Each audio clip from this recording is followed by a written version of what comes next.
Jim Hanson, former U.S. Army Special Forces and president of World Strat. What do you think the symbolism of Rubio throwing on the Maduro sweatsuit on Air Force One on the way to Beijing is?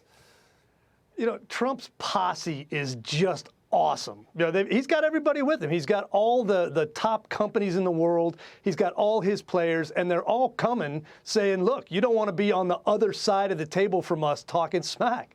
And I think he's actually the best at using the whole of government approach of any leader I've seen in my lifetime.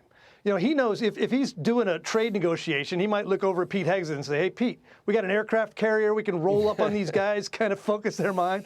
Or the opposite. If he's doing peace negotiations, he looks at Besant. You know, he says, hey, can we squeeze these guys out of the banks and maybe shut down their money? He knows how to do that. He reminds me, remember how Johnny Depp in the Caribbean movies would do something outrageous and people would lose their minds and he'd say, pirate. Well, Trump does that stuff and then he just looks at him and he says, Trump. And I think that's why he's got the advantage going into this. That just reminded me I'm going to be dressing up as Johnny Depp from Pirates of the Caribbean in Halloween. My family has already decided, so I'll look forward to showing everybody that costume. The economic fury. You just still have some generals who still want to go in and finish off that target list. Where do you see the president landing on that decision? He's going to play the economic and diplomatic and the rest of the whole of government power all the way out. And this trip is part of that.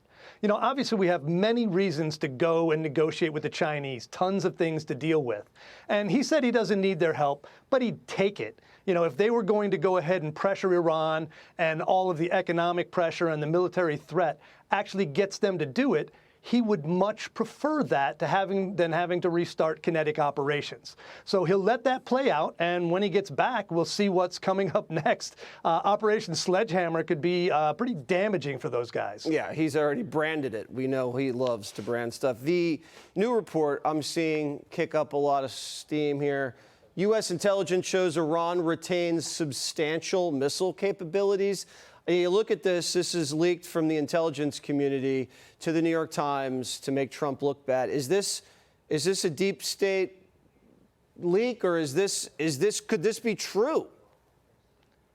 It's possible it's true, but what they do when they do an assessment like that, they have a high estimate and a low estimate. And that range is massive because our intelligence on what they have is not that great. The Iranians at this point don't really even know what they have. So if you look at the numbers that the New York Times reported, I'm sure if those are accurate at all, they are the way highest worst case scenario. And then the Times just reports that like that's the most accurate number. You know, there's a much lower number at the bottom of that, and the reality may be somewhere in the middle. They've got some missiles left, but not enough to win. When you heard Netanyahu talk about going in and getting the uranium, is this something the president is still considering seriously? This is definitely one of those high-stakes Hollywood types of operations, probably the most dangerous ever, if attempted. Yeah, and you look at it, Netanyahu, his older brother, ran the Entebbe raid, probably the greatest commando raid in history. You know, and Trump did Maduro, which was an amazing special ops raid. This would, like you said, this would trump both of those, and he would like to have that, but he's not going to do it unless he's got a very high degree of, you know, confidence that it would be successful. And the best case scenario for him is to force the regime into giving up the nukes to save their skin because they can't feed their people, they can't pay their troops, they can't sell their oil, they can't do anything. He'd rather have them invite us in to take it out than any other way to have to go get it. Would you restart Operation Freedom now? I think that's coming. You know, I mean, that's the thumb in the face of those guys to say, look, you don't own the Strait of Hormuz. You've been talking smack. You've been trying to be a toll collector. That's not yours. That's an international waterway. You're not going to do that. And we have the ability to run ships through there. So I think maybe it comes the same day. Maybe we start bombing, and while they're distracted, we run as many ships through as we can. But it's coming. Okay, that's what I expect, too. After that last proposal, that's garbage. Dead on arrival. All right, Jim, good to see you. Thank you. Be sure to like and subscribe for all the Fox News latest on YouTube, and catch full shows streaming now on Fox One.